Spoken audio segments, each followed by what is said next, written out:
mikro, kecil, dan menengah atau UMKM merupakan salah satu unit usaha kecil yang berfungsi sebagai katup pengaman baik dalam menyediakan alternatif kegiatan, perdagangan, dan usaha produktif.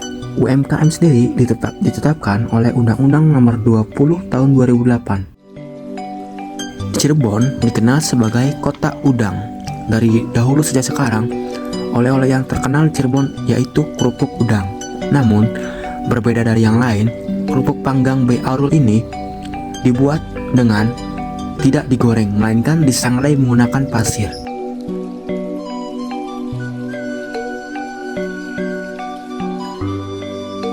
Kerupuk panggang B. Arul ini memiliki cita rasa yang khas dan harum.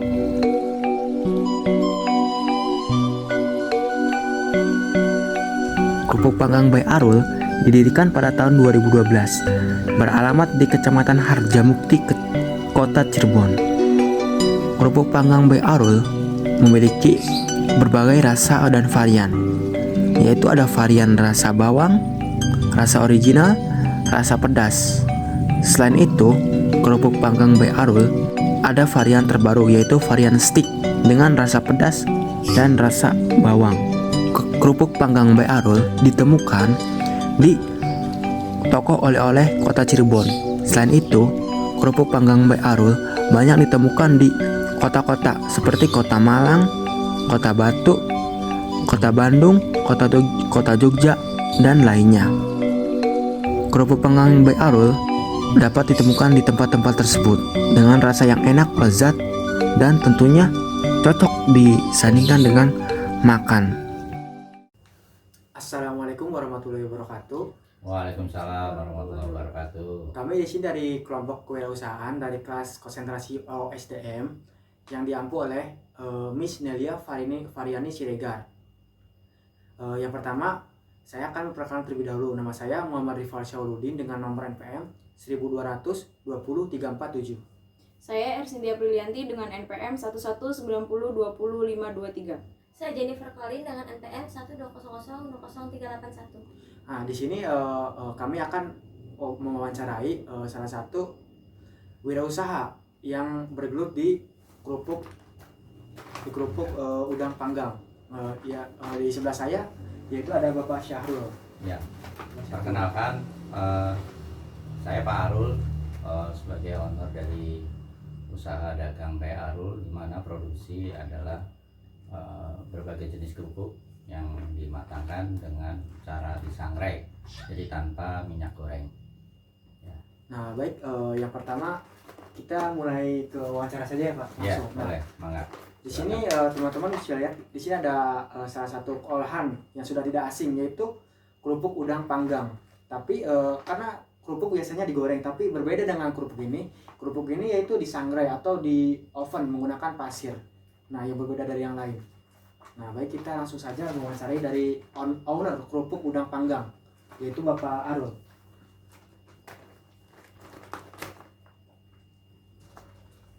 Yang pertama Pak, bagaimana sih Pak Bapak memulai bisnis ini, berwirausaha ini, awalnya bagaimana?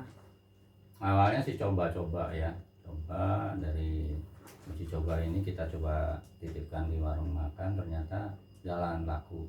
Akhirnya dari uji coba ini kita niatkan untuk benar-benar usaha, karena memang saya salah satu hobinya adalah berusaha. Di samping saya senang traveling, karena kan kaitannya ada kan, kalau traveling itu kan jalan-jalan kemana-mana, tapi kira-kira bisa mendapatkan uang gimana sih caranya, ya tadi dengan produksi ini terus kita titip-titipin ke toko oleh-oleh kan, itu sama aja jalan-jalan juga kan, dari hobi juga sih sebetulnya. Awal mulanya apakah ada kesulitan nggak dalam membangun bisnis dari kerupuk udang panggang ini sendiri? Kalau kesulitan sih tentunya sih selalu ada ya, setiap usaha ya pasti ada, cuman tergantung dari balik lagi ke niat kita, mau nggak sih mental kita kuat untuk usaha gitu ya. Contohnya salah satu kesulitannya pada saat kita memasarkan produk untuk mencari orang yang yang beli cash agak susah. Jadi kalau sistem di reseller untuk awal yang produk yang belum dikenal ya kita mau konsinyasi. Nah, itu salah satu kesulitan kita juga untuk menambah modal.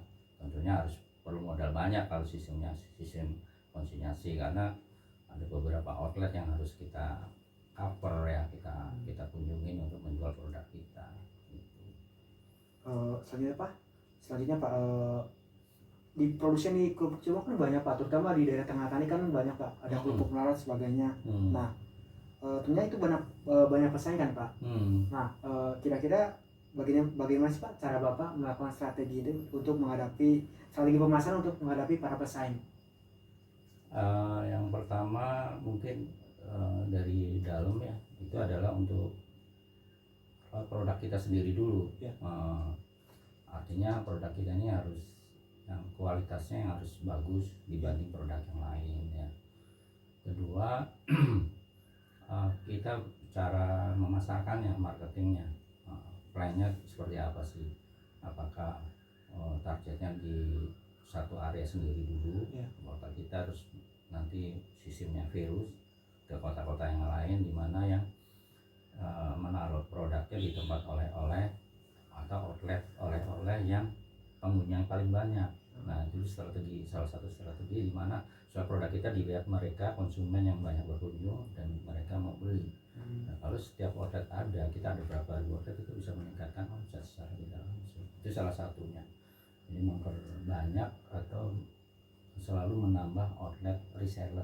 Menambah outlet reseller salah satu strategi pemasarannya. Terus Pak, rencananya ini mau diekspor ya Pak? Saya dengar produk ini. Pengennya diekspor ke Malaysia atau ke negara Asia ya. misalnya. Kira-kira di ekspor produk ini ada kesulitan tertentu nggak Pak? Soal izin atau soal apa? Kesulitan dalam ekspor? Untuk sementara ini kelihatannya pemerintah sendiri sangat mendukung, bahkan banyak program-program. Kayak kemarin saya juga dimasukin ke CPNE. CPNE itu program di awal untuk pengusaha atau industri yang berpotensi untuk ekspor. Nah, itu sudah mulai dihukum dari mereka. Cuman memang untuk masalah pendanaan, nah ini yang mungkin kedepannya mungkin bisa digandengkan mitra dengan perbankan. Yang jelas kalau UMKM sendiri untuk ekspor murni itu nggak mungkin karena permodalan. Jadi permasalahan dari ekspor sendiri permodalannya ya Pak? Permodalan. Tinggal mungkin nanti kita bisa membangun dari SDM kita sendiri seperti apa sih untuk persiapan ekspor. Tapi yang utamanya adalah kan balik lagi ke budget modal. Yang mendanain ada nggak? Kalau ada persiapan dari mitra bank atau apa yang bisa kerjasama ya, oke, saya sih. Kayak kemarin dipertanyakan bisa kalau sanggup aja kalau memang ada dana yang investornya. Kalau di luar itu ya angkat tangan. Oke, selanjutnya. Selanjutnya saya mau bertanya perihal masalah keuangan ya Pak. Dalam menjalankan usaha ini tuh sumber modal awal Bapak tuh dari mana? Dari pribadi, sendiri ya, sendiri. dari pribadi. Pribadi. Selanjutnya tuh berapa sih Pak keuntungan terbesar dan terkecil yang pernah Bapak dapatin? Waduh, kalau angkanya persis sudah lain ya. Tapi yang terbesar adalah saya paling ngambil profit bersihnya 30% dari harga perjualan. 30%-nya. Kalau masih totalnya 50% lah dari harga pokok KPP. Selanjutnya tuh jika terjadi kenaikan harga pada bahan baku gitu, apa sih yang Bapak lakuin? Ya salah satunya kita lihat kondisi pasar dulu ya. Kalau memungkinkan kita naikin kembali gitu. Karena salah satu penumpang untuk berjalannya usaha ini kan mau nggak mau kan, masa sih kita harus dikurangin profitnya kan? Atau kita coba menganalisis ngambil apa sih yang bisa dipangkas untuk efisien produksi, dari apakah transportasi yang dibikin seefisien mungkin, atau mungkin dari kalau upah kerja kan nggak mungkin dipotong, mungkin hal apa sih yang perlu kita ambil nih kira-kira bisa untuk mengurangi biaya produksi yang kita bisa akhirnya menstandarkan harganya masih tetap ya. Tapi kalau dari itu udah nggak ada ya mau nggak mau kita harus naikin. Dan itu pun dengan cara pemberitahuan dulu ke reseller kami, tidak langsung begitu juga naik. Jadi paling minggu depan kita akan naik nih, mungkin per piecesnya 1.000 perak naik, misalkan seperti itu, biar nggak kaget. Selanjutnya Pak, saya mau menanyakan bagaimana sih Bapak menyikapi strategi pengembangan UMKM Bapak yaitu kerupuk udang ini dalam persaingan daya saing saat ini, apalagi kan sekarang banyaknya kerupuk ke pasar gitu Pak, menyikapi itu bagaimana? Sulit apa tidak gitu? Sulit dan apa tidak, dua-duanya mengalami semua ya, sulit yang mungkin ya sulit ya. Tapi kalau mensiasatin dari pihak kompetitor ya, artinya kita kan bermain di IG ya, di medsos, mungkin itu salah satu dari yang pribadi, yang sifatnya medsos pribadi. Kemudian yang ke luarnya adalah pakai marketplace ya, mungkin ada yang kemarin saya pakai itu dari Padi UMKM, dari Shopee, saya mencoba tapi memang belum lancar. Dan kedua, kita harus kuat untuk door to door juga ke retail, retail ke oleh-oleh, karena ini memang target pasar saya adalah untuk menengah ke atas, di mana yang konsumennya beli tidak hanya sekedar konsumsi sendiri, tapi untuk dibagikan ke saudara-saudara sebagai oleh-oleh. Target utama. Makanya kenapa saya mencari kota-kota besar, kota-kota di Jawa ini yang dimana tempat untuk wisata, terutama outlet oleh-oleh itu. Nah itu memang ya kita harus gerak cepat ya, harus berani, beresiko juga harus berani. Ada spekulasinya juga ada, tapi ya tentunya dengan perhitungan ya. Misalkan kita kirim ke Bandung dengan frekuensinya, sekali kirim ada nilai plusnya apa seperti itu. Ya semuanya harus dilakukan seperti itu ya. Yang intinya sebagai UMKM apa ya, harus tetap semangat ya, harus tetap karena dapur harus ngebul gitu. Jangan patah arang gitu, jangan barang produk nggak laku ya nyerah gitu, lakunya dikit nyerah, jangan terus ya. Itu udah sebuah resiko. Saya tidak selalu harus habis produk ini, kadang expired harus balik, dengan nanti kita evaluasi ini, oh ternyata toko ini kalau produk saya selalu banyak expired, yang berarti next kita harus cari pengganti nih, outletnya yang bagus nih, yang cepat laku, yang banyak pengunjungnya, yang kira-kira tidak ada expirednya. Begitu saya datang lagi produk sudah habis, jadi uang kan gitu. Itu intinya, harus bisa cepat menganalisa resellernya gitu, untuk bisa bertahan. Untuk UMKM Bapak udah terdaftar di surat kayak perizinan gitu Udah kayak NIB itu yang jelas itu wajib kan, semua orang usaha harus ada NIB. Kemudian halal, BRT, yang lagi proses hak merek. Nah, hak merek saya lagi proses. Cuman yang izin edar saya belum. Nah, lagi nyari yang peluang perizinan edar yang kira-kira free.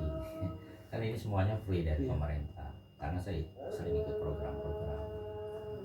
Untuk sertifikat halal ada kesulitan nggak Pak dalam membuatnya? Alhamdulillah kemarin lancar. Ada. Soalnya lumayan agak lama juga prosesnya. Ya prosesnya lama, dia kan dari pendamping kan, ada pendamping. Jadi kalau saat pendamping datang cuma melihat produk dari bahan baku, catat produk itu gampang, nggak sulit. BRT juga nggak sulit. Itu beli gitu jadi. Iya Bapak, dilanjutkan lagi pertanyaannya satu lagi ya Pak. Bapak di sini dalam manajemen itu ada berapa karyawan? Saya totalnya sih karyawan pakai 6 lah, 6. Berarti produksinya beda lagi, maksudnya yang ada di mana tuh Pak? Yang di tengah-tengah ini itu 4 orang. Nah, jadi bagian produksi sama packaging. Jadi penyeluruhan, produksi, terus yang ngepek, musim. Berarti Bapak selaku ownernya ya? Iya. Manajemennya ada lagi? Ada. Berarti Saya sih rangkap. Bapak sendiri berarti Iya, semuanya? saya marketing, saya untuk sales ya saya sementara ini. Karena kalau saya ngerekrut 1 orang buat sales belum mampu untuk gajinya, salarinya. Ini bermula dari tahun berapa Pak buat usaha ini? Kalau saya ini sebenarnya udah lama ya, dari 2012. Jadi sambil berjalan, nggak sesempatnya saya lakukan, nggak fokus banget fokus sebenarnya. Ya saya pengen nyoba sih fokus aja, cuman karena saya punya pet shop juga ya, yang usahanya di di sana, jadi pikirannya masih kadang ke sana ke sini gitu. Terus kedua modal betul-betul mandiri, tidak ada dari bank atau apa, jadi ya kadang saya bagi-bagi budgetnya kan untuk usaha yang kerupuk, usaha ke sana kan. Jadi jalannya agak lambat lah, nggak bisa cepat. Ukur diri aja. Takut ngambil mitra ke bank, takut nggak bisa bayarnya. Iya Pak. Oke, teman-teman, di sini kami akan mereview produk dari UMKM dari Bapak Syahrul. Nah, yang pertama di sini ada kerupuk panggang rasa udang. Nah, ini yang unik dari yang berbeda dari yang lain, ini ternyata tidak digoreng ya Pak, melainkan disangrai atau menggunakan pasir.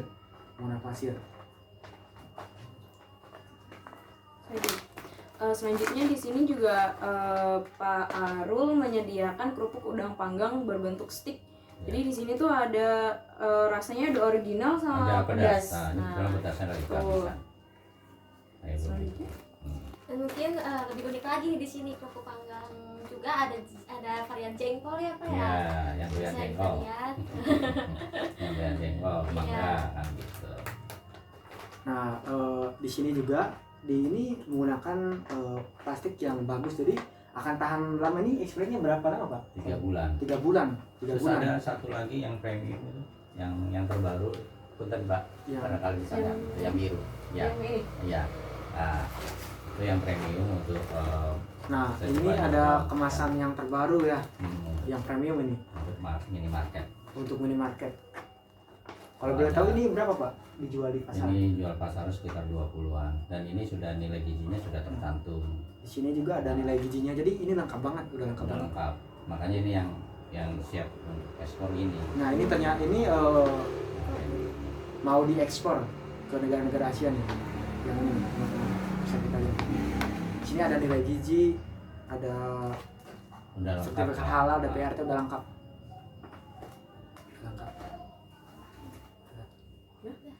Baik, sekian observasi dan wawancara dari kelompok kami bersama. Di sini ada Bapak Arul selaku owner dari kerupuk udang panggang. Kurang lebihnya mohon maaf. Jangan lupa like, komen, dan subscribe. Terima kasih. Wassalamualaikum warahmatullahi wabarakatuh. Waalaikumsalam warahmatullahi wabarakatuh.